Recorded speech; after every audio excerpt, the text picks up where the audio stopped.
Baiklah, saya Lucia Azura akan menjelaskan tentang pengertian mikroskop. Mikroskop berasal dari bahasa Yunani yaitu mikros yang berarti kecil dan skopien yang berarti melihat. Mikroskop merupakan sebuah alat untuk melihat objek yang terlalu kecil untuk dilihat dengan mata secara langsung. Mikroskop adalah instrumentasi yang paling banyak digunakan dan paling bermanfaat di laboratorium mikroskopi. Dengan alat ini diperoleh perbesaran sehingga memungkinkan untuk melihat mikroorganisme dan struktur yang tak tampak dengan mata telanjang. Mikroskop memungkinkan perbesaran dalam kisaran luas 100 kali hingga ribuan kali. Yaitu ada bagian-bagian mikroskop.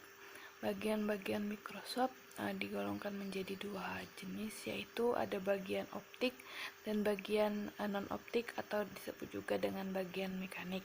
Bagian optik yaitu diantaranya ada lensa okuler, lensa objektif, lensa kondensor, diafragma, dan cermin.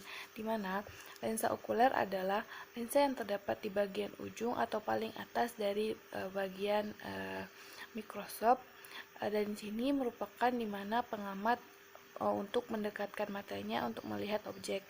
Lensa okuler berfungsi untuk membesar kembali bayangan dari lensa objektif. Lensa ini biasanya memiliki perbesaran sekitar 6, 10, atau 12 kali.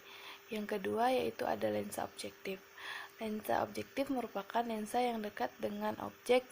Biasanya pada lensa objektif terdapat 3 jenis lensa pada mikroskop, yaitu dengan perbesaran 10, 40, atau 100 kali. Saat menggunakan lensa objektif, pengamat harus mengoleskan minyak emersi ke bagian objek yang akan diamati. Pemberian minyak ini bertujuan untuk memperjelas bayangan benda, dan minyak emersi juga digunakan sebagai pelumas. Yang selanjutnya yaitu ada kondensor. Kondensor merupakan bagian yang dapat diputar naik turun. Bagian ini berfungsi untuk mengumpulkan cahaya yang dipantulkan oleh cermin sehingga untuk memusatkan ke objek. Selanjutnya yaitu ada diafragma. Diafragma merupakan bagian yang berfungsi untuk mengatur banyak sedikitnya cahaya yang masuk dan mengenai meja preparat pada mikroskop. Dan yang terakhir yaitu ada cermin. Bagian ini merupakan bagian yang berfungsi untuk menerima dan mengarahkan cahaya yang diterima mikroskop. Cermin mengarahkan cahaya dengan cara memantulkan cahaya tersebut menuju ke objek atau ke meja preparat. Selanjutnya yaitu bagian mekanik atau bagian non-optik. Yang pertama yaitu ada revolver. Revolver merupakan bagian yang berfungsi untuk mengatur perbesaran lensa objektif yang diinginkan. Selanjutnya yaitu ada tabung mikroskop. Tabung mikroskop berfungsi untuk menghubungkan lensa objektif dan lensa okuler pada mikroskop. Yang selanjutnya yaitu ada lengan mikroskop. Lengan mikroskop merupakan bagian yang berfungsi sebagai tempat pengamat untuk memegang mikroskop. Yang selanjutnya yaitu ada meja benda. Meja benda merupakan bagian yang berfungsi sebagai tempat menempatkan objek yang akan diamati. Biasanya pada mikroskop dalam meja benda terdapat sebuah penjepit yang dimana untuk menjaga objek agar tetap pada tempat yang diinginkan. Selanjutnya yaitu ada makrometer atau pemutar kasar. Bagian ini merupakan bagian yang berfungsi untuk menaikkan atau menurunkan tabung secara tepat untuk pengaturan mendapatkan kejelasan dari gambar yang atau objek yang akan diamati. Selanjutnya yaitu ada makrometer atau pemutar halus. Bagian ini pada mikroskop berfungsi untuk menaikkan dan menurunkan tabung secara lambat untuk pengaturan mendapatkan kejelasan dari gambar objek yang diinginkan. Dan yang terakhir yaitu ada kaki mikroskop. Kaki mikroskop merupakan bagian yang berfungsi sebagai penyangga yang menjangga mikroskop agar tetap pada tempat yang diinginkan dan keadaan stabil. Dan biasanya yaitu untuk tempat memegang mikroskop saat mikroskop hendak dipindahkan atau dibawa.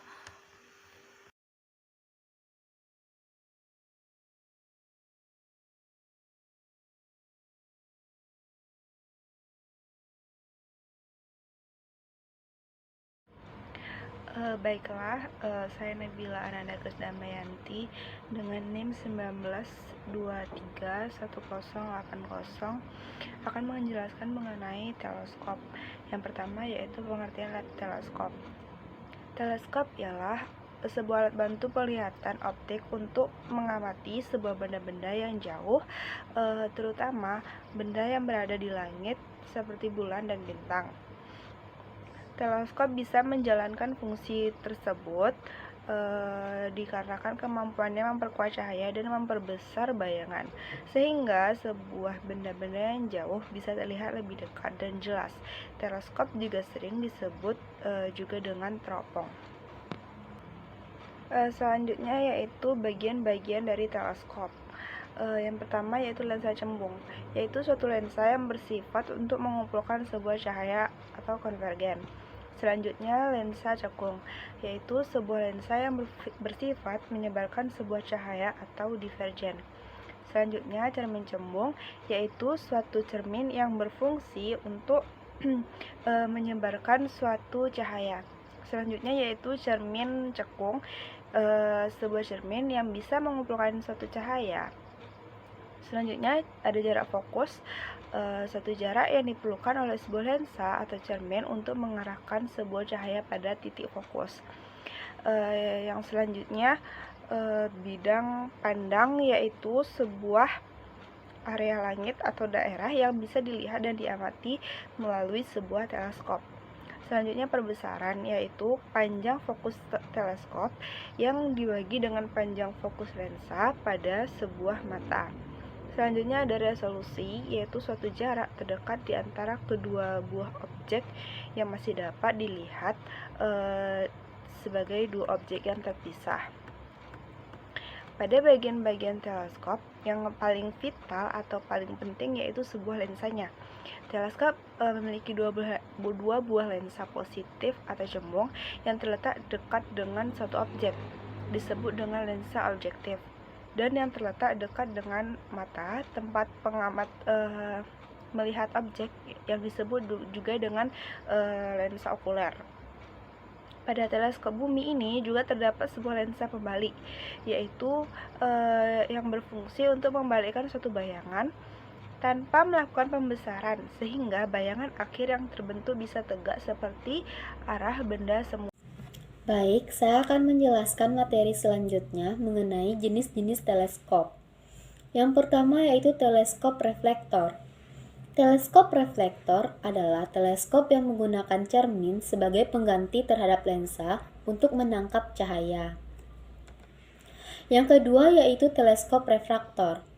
Teleskop refraktor adalah jenis teleskop bias yang terdiri dari beberapa kaca lensa sebagai sebuah alat yang digunakan untuk menangkap cahaya dan menjalankan fungsi teleskop. Yang ketiga yaitu teleskop catadioptrik. Teleskop catadioptrik adalah jenis teleskop yang memiliki sistem kerja yang tidak jauh berbeda dari teleskop reflektor dan teleskop refraktor. Karena pada teleskop ini merupakan penggabungan dari teleskop reflektor dan teleskop refraktor yang menggunakan dua media untuk pengumpulan sebuah cahayanya, yakni cermin dan lensa. Yang keempat yaitu teleskop radio.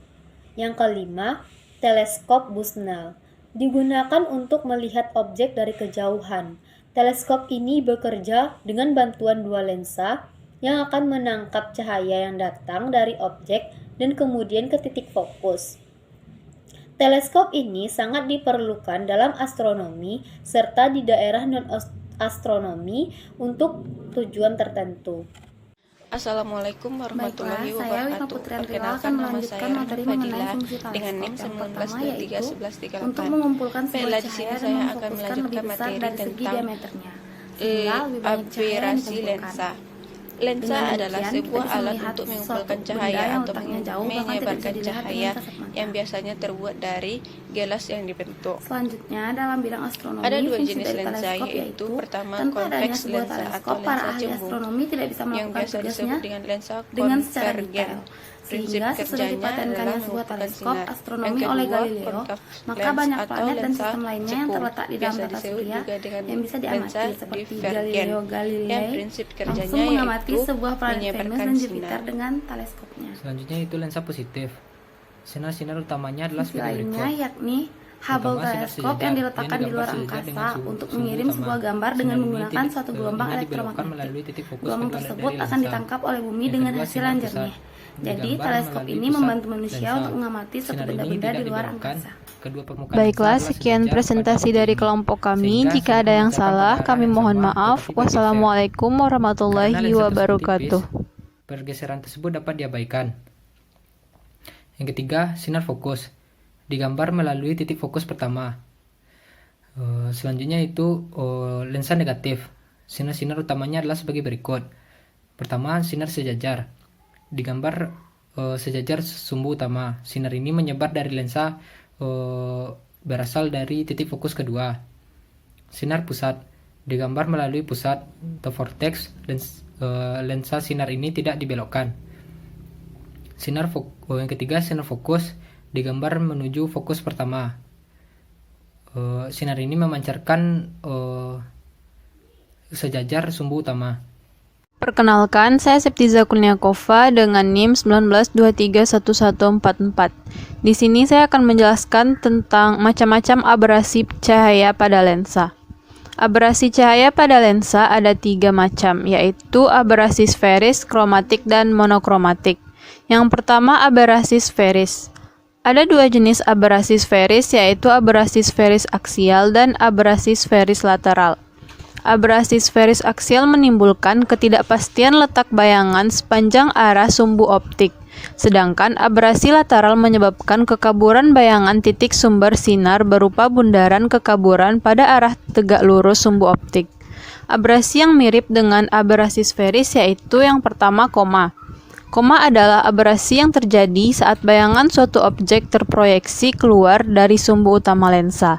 Cahaya yang merambat menuju lensa dengan sudut datang tidak sejajar sumbu utama akan terproyeksi ke titik fokus yang berbeda dan membentuk bayangan yang disebut lingkaran kromatik yang menjauhi sumbu utama lensa atau koma positif dan yang mendekati sumbu utama lensa atau koma negatif. Lingkaran kromatik terbentuk karena perbedaan rasio perbesaran lensa terhadap panjang gelombang sinar yang merambat melaluinya. Yang kedua yaitu distorsi. Distorsi atau kelengkungan medan terjadi bila suatu bayangan dari suatu benda yang datar atau pipih yang jauh dan tidak terletak pada sumbu utama lensa tampak melengkung. Distorsi dibedakan menjadi 2, yaitu distorsi baral dan distorsi Pincushion. Yang ketiga, astigmatisme. Astigmatisme adalah kelainan pembentukan bayangan dari suatu benda titik yang jauh dari sumbu utama. Bayangan dari benda titik tidak berupa titik, tetapi dapat berupa elips, lingkaran, atau garis. Yang kedua yaitu abrasi kromatik. Abrasi kromatik terjadi bila berkas sinar polikromatik yang melewati lensa tidak hanya dibiaskan, tapi juga diuraikan warna-warni seperti warna pelangi. Setiap warna akan mempunyai titik fokus yang berbeda-beda, di mana warna merah mempunyai fokus paling jauh dan warna ungu mempunyai fokus paling dekat ke pusat optik. Yang ketiga yaitu abrasi monokromatik. Abrasi monokromatik sering juga disebut abrasi tingkat ketiga. Merupakan abrasi yang terjadi walaupun sistem optik memiliki lensa dengan bidang sferis yang telah sempurna dan tidak terjadi dispersi cahaya sama sekali.